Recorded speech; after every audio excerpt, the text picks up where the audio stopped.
Take me out to the ball game. Take me out with the crowd. Buy me some peanuts and cracker jack. I don't care if I never get back. Let me root, root, root for Hello, I'm Neil Scherer, and I would like to welcome you all to my baseball collection, now being featured at the Mattatuck Museum in Waterbury, Connecticut. I am an attorney, art dealer, and have been a sports enthusiast since my youth growing up in Mount Vernon, New York. Last summer, while I was working on an art project here at the Mattatuck Museum with Cynthia Rosnoy, the head of the American Art Department, I inquired whether I was in Yankee or Red Sox territory. Cynthia responded by saying that this is actually considered, Waterbury is actually considered the dividing line between these two fierce rivals. I then suggested we should do an exhibition celebrating this historic rivalry. 2 weeks later, Cynthia got back to me and said, okay, we're going to go ahead with it, but you have to curate it and you have to put it together in 9 months. These are two challenges, but I overcame them, got the show together, and it's been so rewarding to hear the wows echoed throughout the gallery as the patrons view each and every display. It's also been quite interesting to see, not only have sports fans found it fascinating, which I believe was going to happen, but we've also had great response from art lovers and especially history fans. It's basically our triple play, the art, history, and sports lovers. The first piece that I'd like to show you right now is a piece dealing with Mickey Mantle, number 7. And Mantle, one of Mantle's great achievements was hitting 18 home runs in World Series play, which still stands. And what we have in this piece are the tickets from every single World Series game that Mantle hit a home run in. And underneath the tickets are the autographs of the pitchers he connected off of. And of course, he started with Billy Lowe's in '52, all the way to Bob Gibson in 1964. Another thing I'd like to bring out is that we wanted to make sure that everybody remembers number 7. And so we chose this photograph of number 7, Mickey Mantle, in its display. Another aspect of this piece that I'd like to bring out is the amount of love that Mickey Mantle had from not only Yankee fans, but even Yankee haters. We had a number of people came up and would say, I hated the Yankees, but I love Mickey Mantle. This does not happen all the time. It may happen with Derek Jeter. It may happen with Michael Jordan. But it's very unusual to see a person love a player on a team he hates. I think this speaks volumes about how Mickey Mantle was thought of in the 1950s and 60s. Again, since I come from the art world and not from the memorabilia world, presentation's really important to us. A single autograph is great, a single program is great, a single ticket is great, but we feel if you have multiple artifacts joined together, telling a story, in effect, it becomes a piece of art. The next piece I'd like to bring to your attention is the hero of center field before Mantle, the great Joe DiMaggio. And the piece that I'm showing you here, it deals with the same idea that we had with the Mantle piece, all the World Series home runs that were hit by Joe DiMaggio. And when I put this piece together, it reminded me of the famous story that I heard that happened at Two Shores in the mid-1940s when Mr. Yawkey, the owner of the Red Sox, and Dan Topping, the owner of the Yankees, got together at Two Shores and apparently drank a little bit, got inebriated, and supposedly they traded Joe DiMaggio for Ted Williams. The idea being that DiMaggio would hit more home runs with Green Munster being more friendly to a righty, and Williams would hit more home runs with right field being more friendly to a lefty. And the reason why I bring this up was when I put this piece together with Joe DiMaggio's World Series home runs, it became apparent because he never hit one World Series home run at Yankee Stadium, all of them on the road. And so that story I thought made a little bit more sense. Of course, apparently what happened was the next day, Mr. Yawkey wanted to add some other player into the deal, which ruined. I think that player was somebody named Lawrence Barra. Anyway, this is my piece dealing with Joe DiMaggio. When we think of Joe DiMaggio, of course, we think of his 56-game hitting streak in 1941. And here's our piece that celebrates that moment. First of all, I'd like to bring to your attention the autograph of every pitcher Joe DiMaggio got a hit off during that streak. And in that streak, he hit off of a number of Hall of Famers: Hal Newhouser, Ted Lyons, Bob Feller, Lefty Grove. Another thing among this assemblage of many interesting items is a ticket from Game 45. And why that ticket is very important was the previous record was held by Wee Willie Keeler, Hit 'em Where They Ain't. So when he gets that hit in Game 45, he now becomes the new record holder. And that record, of course, goes to 56, and it stops in Cleveland in game 57. And here, believe it or not, we have the actual scorecard from somebody who was at that game that ended the great streak. And of course, the players who were involved in stopping that streak were Lou Boudreau, Al Smith, the pitcher, Jim Bagney, and of course Kenny Keltner. But we have here autographed photos of all four of the principal gentlemen who helped stop that streak. And again, what we try to show is this is not just one of sports' greatest records, it's actually a great American record. Now we come to perhaps the greatest game ever pitched in World Series history, Don Larsen's perfect game in October 8, 1956. And the first thing I'd like to point out is this ticket. It's a very unusual ticket. Do you have any idea why it's an unusual ticket? Well, it's a full ticket. Somebody did not go to that game. And usually those are very, very rare to find. And we were fortunate to find it. And we used that to give you entrance into the game. Now what we did was also have a program from that particular game, just trying to bring you into the game, being scored by somebody who was there. And what makes it so interesting from my point of view is that it's signed by Ed Sullivan. Yes, the Ed Sullivan. And not only was it signed by him on this particular program, we actually have evidence that he was at the game and signed it at the game. What I'd like to bring out is some of the interesting artifacts that we have in this piece. One thing that I found really interesting is the scoreboard here. And what it shows, besides the fact that the Dodgers have lost on a perfect game to the Yankees 2-0, we're also seeing the Giants are going to play the Steelers at 2 o'clock that following Sunday. And I found it interesting. Being a sports fan, football games to me have always been 1 o'clock or 4 o'clock. Perhaps the NFL just didn't have the power it has today to dictate the times. But I found that kind of an interesting aspect. The other things that we incorporate in the piece is a plate signed by both Larsen and Yogi, very symbolic, home plate, the plate. We also have, in that game, of course, Mantle makes a fantastic catch to preserve the perfect game as well as hitting the home run. And what we chose to use to show that piece is a original Daily News showing Mantle making the great catch to preserve the perfect game. But perhaps the most interesting piece of this is this original wire photo of Don Larsen. One wonders when Mr. O'Malley is accepting this autographed baseball from Don Larsen, who's, again, his team was just lost a perfect game, which can be embarrassing to some, and he's still happy. Maybe he understood finances better than we think. And in fact, 2 years later, he will leave Brooklyn to go to Los Angeles. Maybe he knew the value of that ball, and maybe he also knew about the value of going to Los Angeles.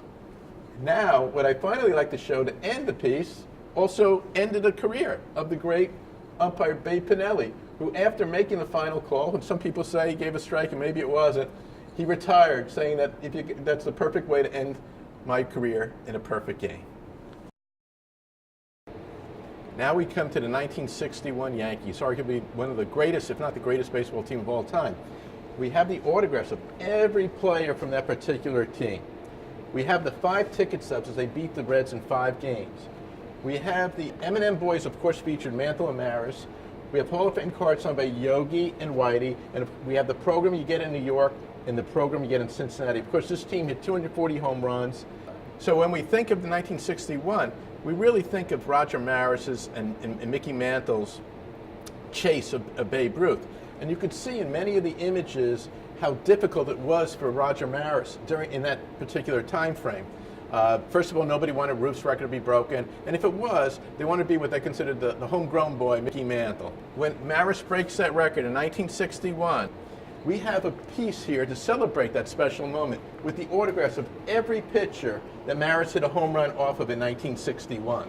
Again, you could see he's almost haunted as he takes on Babe Ruth's record. He's very, very pensive over here, and you can see he's having a difficult time coping with this particular situation.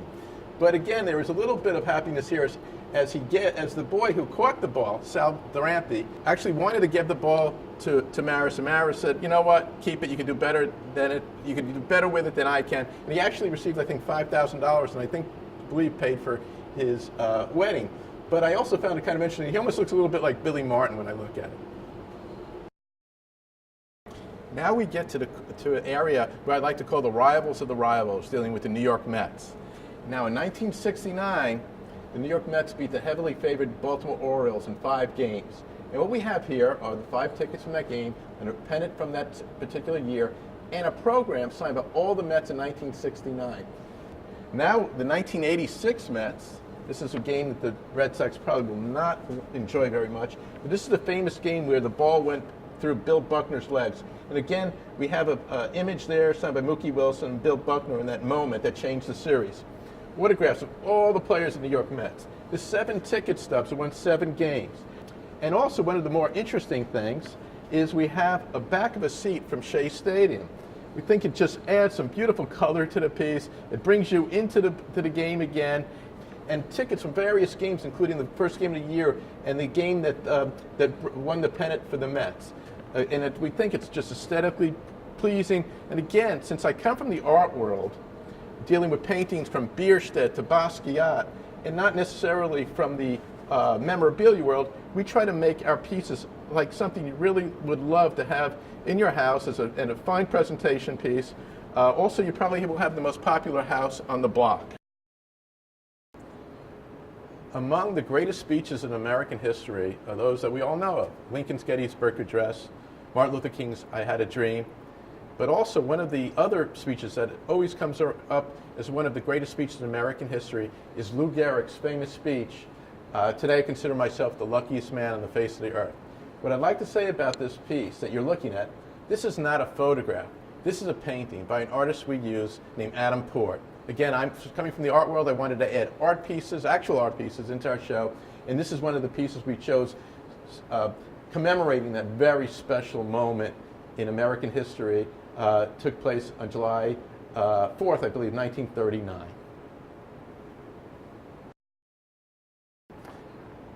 Once again, the whole idea of our show, as opposed to simple memorabilia, is to tell a story. And by joining many artifacts together to tell that story. And I think this piece really expresses that point as well as any piece we have here. Here's the story of Roger Maris overtaking the Babe. Now in the upper left-hand corner, you see an original wire photo of Roger Maris being greeted at home plate by Elston Howard after his 60th home run that ties the record. Then on the upper right corner, you see the powerful arms of Roger Maris connecting on the home run that breaks Babe Ruth's record, 61 in 61. Then upper center, of course, we have the great Babe Ruth with an actual autograph of the Babe. And the ticket that's below that photo is from 1927, the game Ruth hits his 60th home run. As we continue on the middle left-hand side of the piece, we have a program from the game where Roger Maris hit his 60th home run that ties the record. It's scored by some lucky fan who was at that game. Then we have the program from his 61st home run that breaks the record, scored by somebody at the game. The ticket from his 60th home run, the ticket from his 61st. I don't think there's any more complete piece speaking about the moment Roger Maris breaks the record that nobody thought would be broken. And of course, the Babe had that for, I believe, 34 years, 1927 to 1961. If that isn't enough, on the program to the right, the 61st home run, we have the autograph of Sal Durante, the kid who caught the ball, and Tracy Stallard, the victim of the 61st home run. All in all, a really memorable piece. Among the pieces that get the most attention is our piece celebrating the 1927 Yankees, arguably the greatest team of all time, Murderers Row. And what we have here is a very unique way of displaying this particular tribute. What we do is we do it like a baseball field. On the upper left-hand corner is the left fielder, Bob Musial. Upper center is the center fielder, Earl Combs, and right field is the great Babe Ruth. Third base, we have Joe Dugan. Shortstop, Mark Koenig. Second base, Tony Lazzari, Lou Gehrig. That's the second row. Then we have the catchers. We have the pitchers. On the lower level of the piece, we have the 4 ticket stubs of the Yankees' conquest of the Pirates. Thank goodness it wasn't 5 or 6. It took 5 years to put this piece together as is. If they had a few more games to win, it could have taken much longer.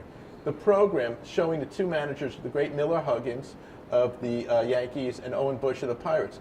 But I think what's some of the special pieces, if that's not special enough, is having a check signed by Colonel Jacob Rupert to own the team, co-signed by Ed Barrow, the president of the team, And when we put it there, we thought in itself that was nice. But doing further research, we realized that it was issued to a gentleman named Johnny Nee, N-E-E.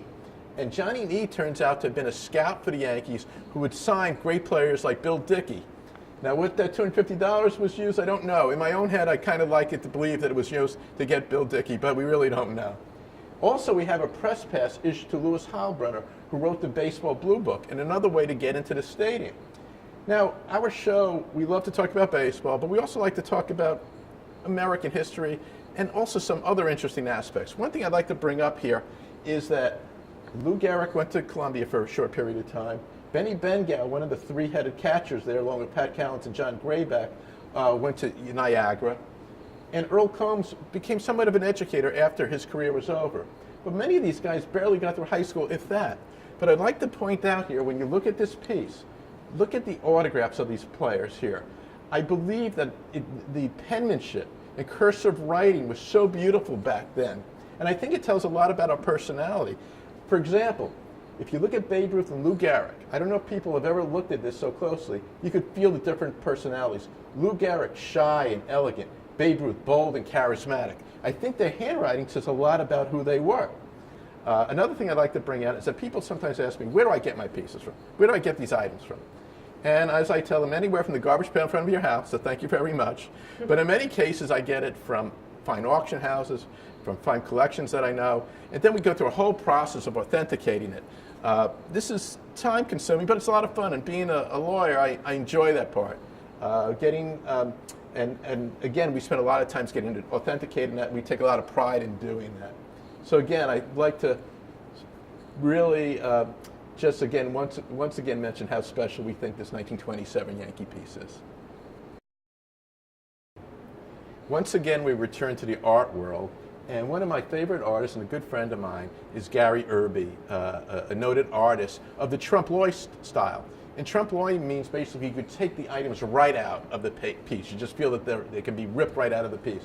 And this is Gary Irby's homage to the Yankees, dealing with his own license or his own artistic liberty here, or artistic license, in putting together this piece with his way of viewing the Yankees with Mickey Mantle and Joe DiMaggio and Babe Ruth. You got pretty much some important components of the Yankees. And so I want to pay special thank you to Gary for allowing us to have this piece in our exhibition. Well, it's about time we get to some Red Sox pieces. What do you think? So in 2012, the Fenway Park turned 100 years old, and we thought it was at that time that we should celebrate that 100 years of Fenway Park. And what we have here is we put in numerous items here celebrating that moment. We have tickets from various games. We actually have a part of the Fenway Park itself. We have part of the Green Monster.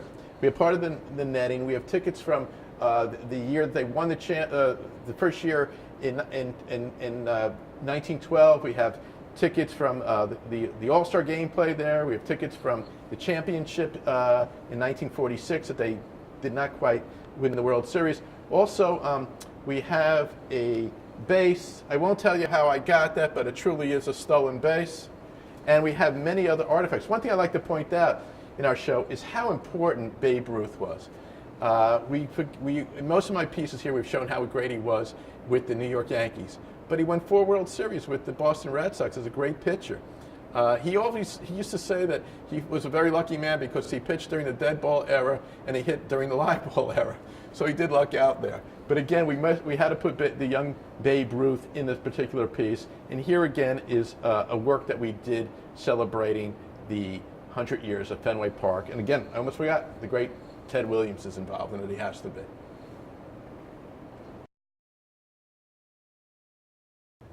Red Sox fans will always think of, and not even non-Red Sox fans always think of the Green Monster as being part of Fenway Park, being part of the Red Sox experience. And what we have here are what we call the Green Monster heroes, the 3 greatest left fielders in Boston history, all Hall of Famers. The great Carl Yastrzemski, the great Jim Rice, and of course, dead center is Ted Williams, who all paraded in front of the Green Monster here. And we use a lithograph by Thomas Kincaid showing that magical and unique Boston Red Sox Fenway Park monument, in a sense, the Green Monster. And of course, we have a piece of the Green Monster, and these are the three great players in their youth, as you can see. So for the Red Sox people, this is a very special piece. 1978 was a very tumultuous year to be a Yankee fan. It ended well, but it had some tough moments. Billy Martin was fired. They were out by 13 games at a certain point of the year, in August. They came roaring back. They actually had the lead, but they faltered in the last game against Cleveland. They had to play this playoff game in Boston. Again, the American League always plays one-game playoffs. National League, much of their history, they played 2 out of 3. In that game, Ron Guidry came in to pitch short rest. I think he had 3 days, not his custom 4 days. He didn't have his great stuff, but he had enough to give the Yankees quite a competitive game there. But the moment that everybody remembers is Mike Torres giving up the pitch to Bucky Dent that sent Yaz crumbling in left field, as he couldn't believe that Bucky Dent had just hit a home run to propel the Yankees really to their victory. So here we celebrate that moment.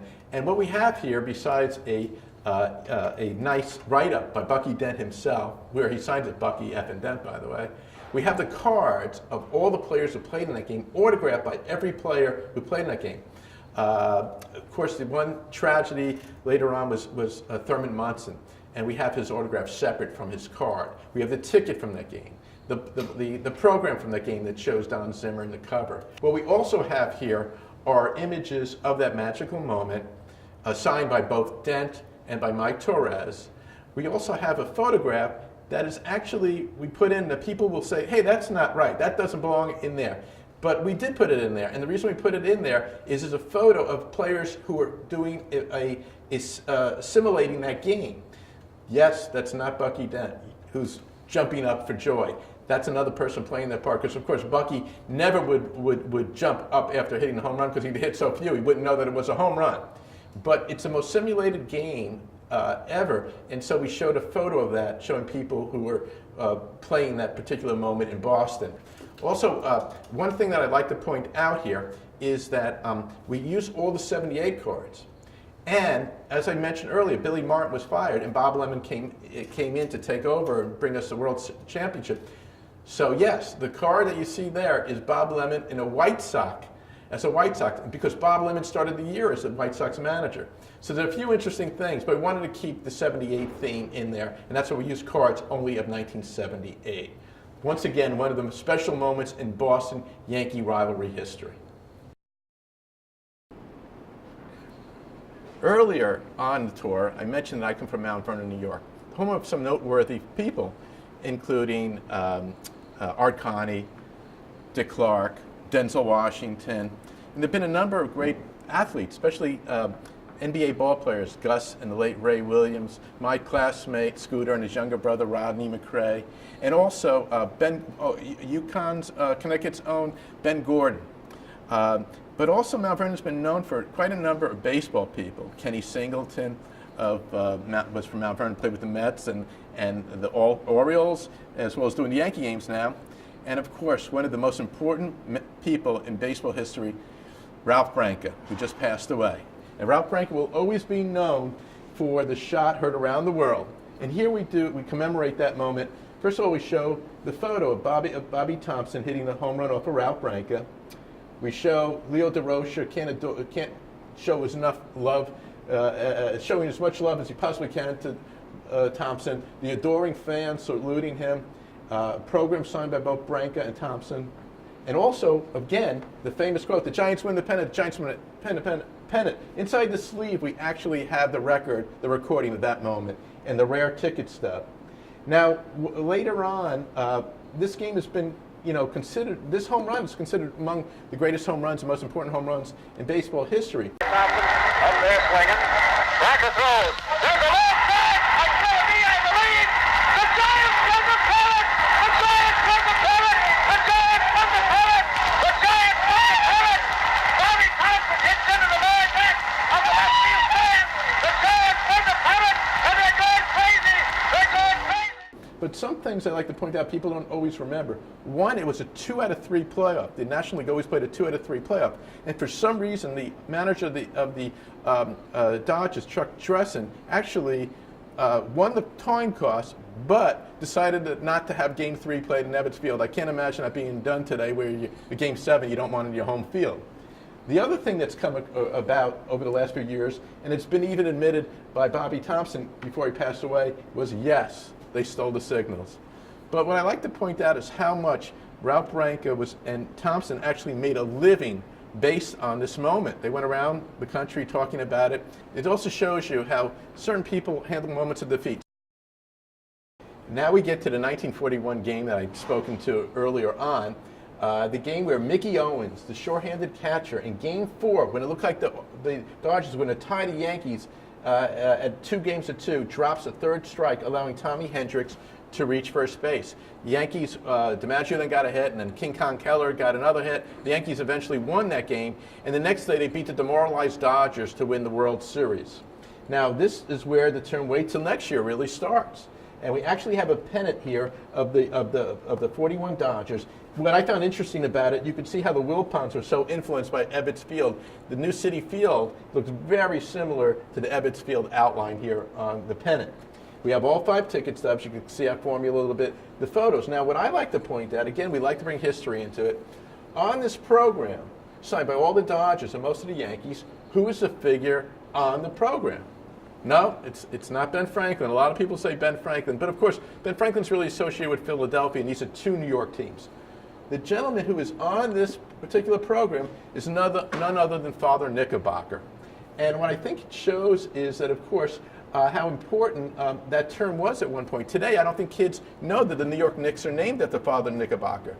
The Dutch settled New York, and here he is wearing his knickers. He was sort of the symbol of New York. So if you were a New Yorker in Philadelphia or Boston in the turn of the centuries, you're often called the Knickerbocker.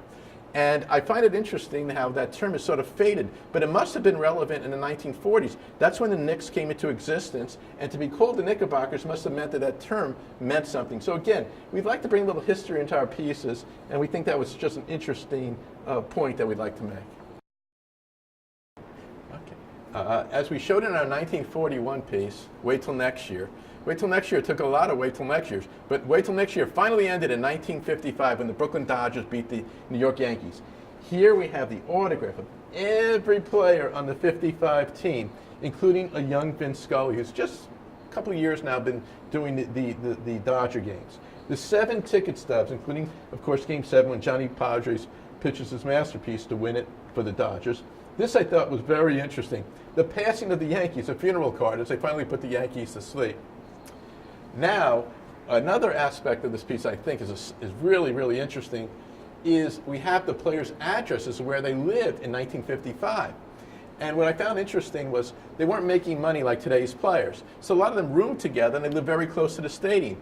One of the more interesting addresses was Jackie Robinson, who was living in Stamford, Connecticut. So maybe not only did he integrate baseball, maybe he integrated Stamford, Connecticut. I don't know. Also, what I'd like to point out is when I looked at this, it's another part of our history that we've lost. And I remember as a kid watching the Honeymooners when they would go Murray Hill or Fulton, whatever, when they were doing phone numbers. Here you get to see the MU for Murray Hill, GE for Gerard, 68806, BE for Behaven, I believe. And all these different terms. So it was great to kind of see the old phone numbers, how they were. Again, it's kind of an interesting piece of information you might not see in a normal sports show or baseball show. Also, again, of course, we have to show Jackie Robinson in the piece, and they're number 42. And again, the programs and the yearbooks and some press passes. Again, our pieces, if they're not one of a kind, they're certainly close to that. And this piece, as a number of our pieces here has found some homes, some great homes. We're lucky to have some great clients. But again, if there's ever a piece that you would like us to create, we'd be more than happy to do your favorite player, favorite team, or favorite moment. Thank you very much. Take me out to the ball game. Take me out with the crowd. Buy me some peanuts and cracker jack. I don't care if I never get back. Let me root for the